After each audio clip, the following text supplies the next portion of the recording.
Pemirsa, memperingati wafatnya Yesus Kristus, umat Katolik mengikuti ibadah Jumat Agung yang dilaksanakan di Gereja Katedral Jakarta. Pemeran sosok Yesus dalam drama Jalan Salib ini sebut pendalaman karakter, butuh riset mendalam dan latihan panjang.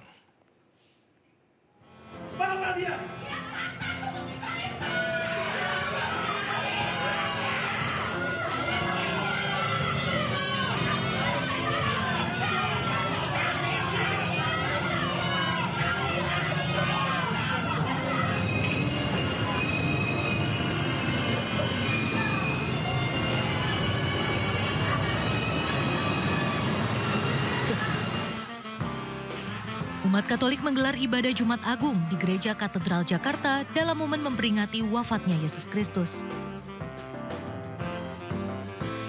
Salah satu rangkaian dalam peringatan Jumat Agung yaitu penampilan drama Jalan Salib yang dipersembahkan oleh orang muda Katolik Katedral Jakarta.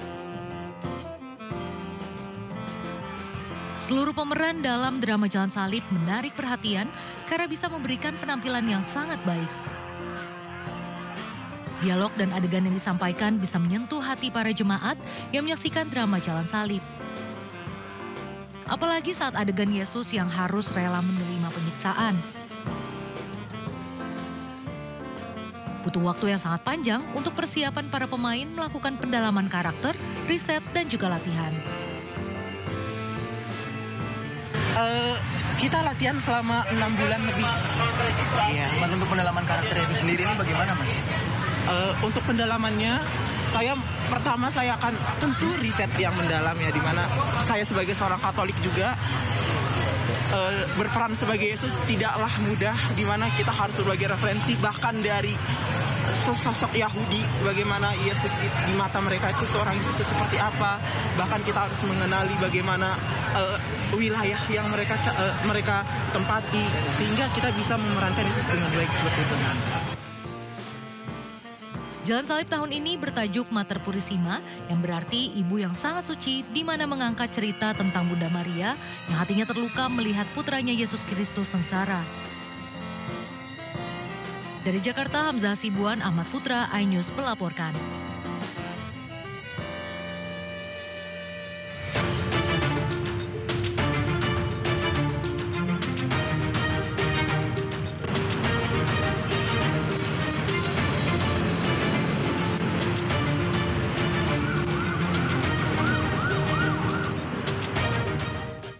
Ya, bisa saatnya kita simak pantauan arus lalu lintas yang hari ini dan kami telah terhubung dengan Brigadir Treslinda dari NTMC Polri yang kini berada di kawasan Cawang, UKI, Jakarta Timur.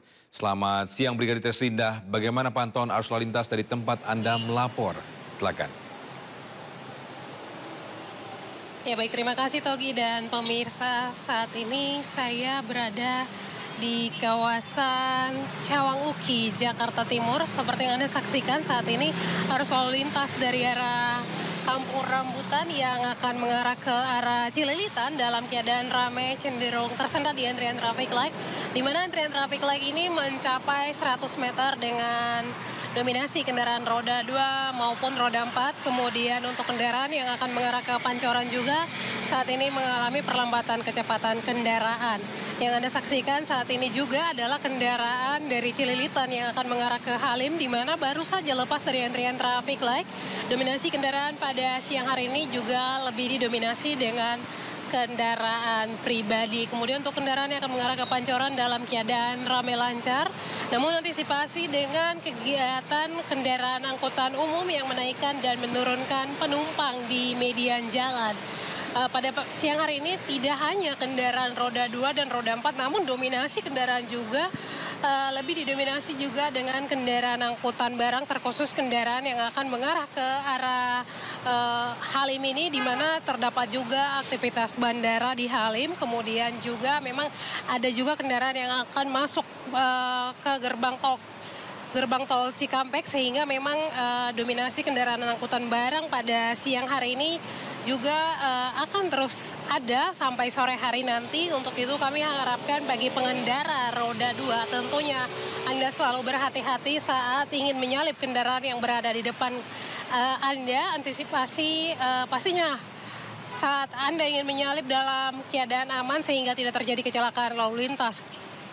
Kemudian untuk kendaraan yang akan masuk ke Tol Jagorawi pada saat ini juga dalam keadaan ramai dan lancar. Antrian kendaraan juga terjadi untuk kendaraan di ruas tol Cawang yang akan mengarah ke arah Semanggi, di mana kendaraan yang keluar dari Cikampek juga memang pada siang hari ini cukup ramai di sana.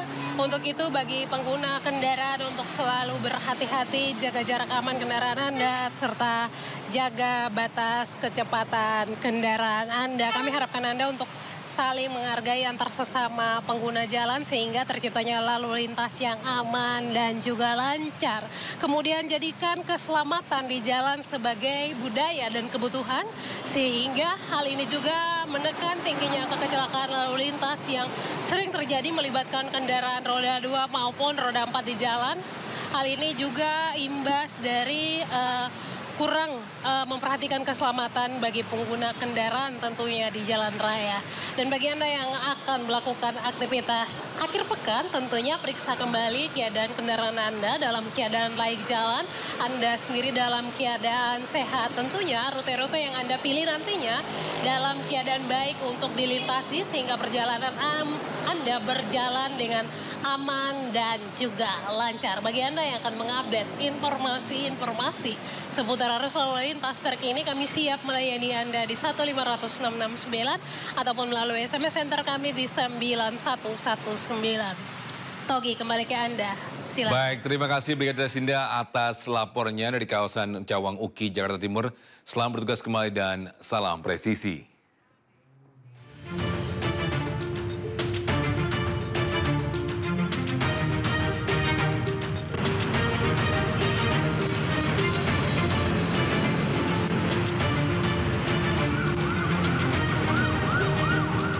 Bisa Geopark Kebumen di Jawa Tengah dan Geopark Meratus di Kalimantan Selatan resmi menjadi UNESCO Global Geoparks.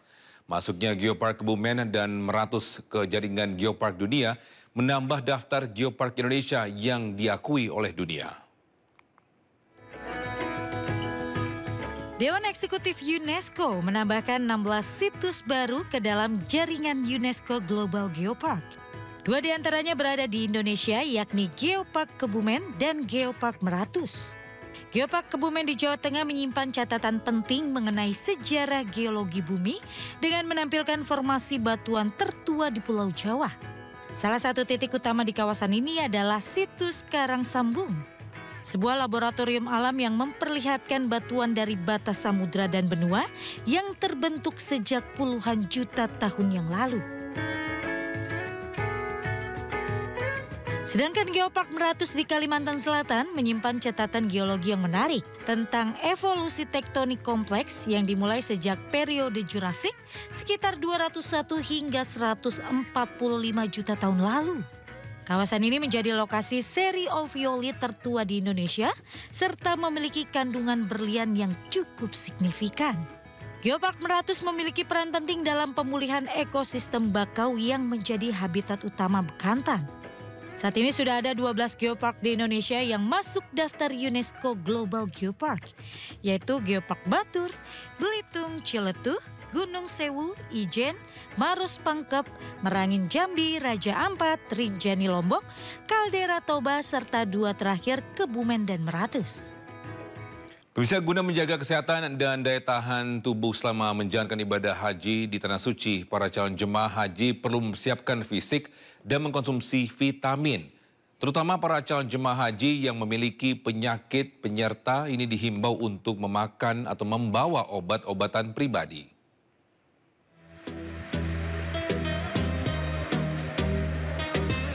Para calon jemaah haji, khususnya yang memiliki resiko tinggi dan penyakit penyerta, diminta untuk tidak lupa membawa obat pribadi selama menjalankan ibadah haji. Hal ini bertujuan untuk menjaga stabilitas kondisi kesehatan jamaah menghadapi suhu ekstrim dan juga aktivitas fisik yang padat selama pelaksanaan ibadah haji. Selain menyiapkan obat pribadi, calon jemaah haji juga disarankan untuk terbiasa berolahraga, mengatur pola makan, serta menjaga asupan air putih selama di tanah air. Kelelahan karena walimatus safar. Jadi kan nanti seminggu berikutnya jemaah istirahat, baru nanti masuk embarkasi sudah seger lagi. Dengan edukasi kesehatan bagi calon jemaah melalui bimbingan manasik haji kesehatan, diharapkan agar para calon jemaah haji dapat menjalani ibadah dengan sehat dan lancar selama berada di Tanah Suci. Dari Jakarta, Gigi Irfan, iNews melaporkan. Pemirsa, Kerajaan Arab Saudi mengeluarkan sejumlah aturan menyusul persiapan penyelenggaraan haji 2025. Salah satunya larangan memasuki Mekah tanpa visa haji. Arab Saudi melalui Kementerian Dalam Negeri memberlakukan larangan masuk Mekah tanpa visa haji mulai tanggal 29 April 2025. Jamaah tanpa visa haji atau izin yang sah akan ditolak masuk Mekah dan dipulangkan ke tempat asalnya. Aturan baru dari Kementerian Haji dan Umroh Arab Saudi ini ditetapkan tanggal 13 April 2025 sebagai hari terakhir jamaah umroh memasuki kerajaan. Setelah itu jamaah harus pulang maksimal tanggal 29 April 2025. Aturan yang diberlakukan ini sebagai bagian dari persiapan musim haji mendatang. Kementerian menegaskan jemaah yang melewati batas waktu yang ditetapkan akan mendapatkan sanksi. Perusahaan umrah yang bertanggung jawab atas jemaahnya juga akan didenda jika tidak melaporkan keterlambatan jemaahnya. Aturan lainnya, pemerintah Arab Saudi tidak akan menerbitkan izin umrah melalui platform nusuk. Selain itu, Kementerian Pariwisata Arab Saudi juga mendesak semua hotel di Mekah untuk tidak melayani tamu yang tidak memiliki visa haji atau izin masuk resmi untuk bekerja atau tinggal selama musim haji. Arab Saudi yang menjadi tuan rumah ibadah haji tahunan, puncaknya berlangsung pada tanggal 5 hingga 6 Juni 2025 mendatang.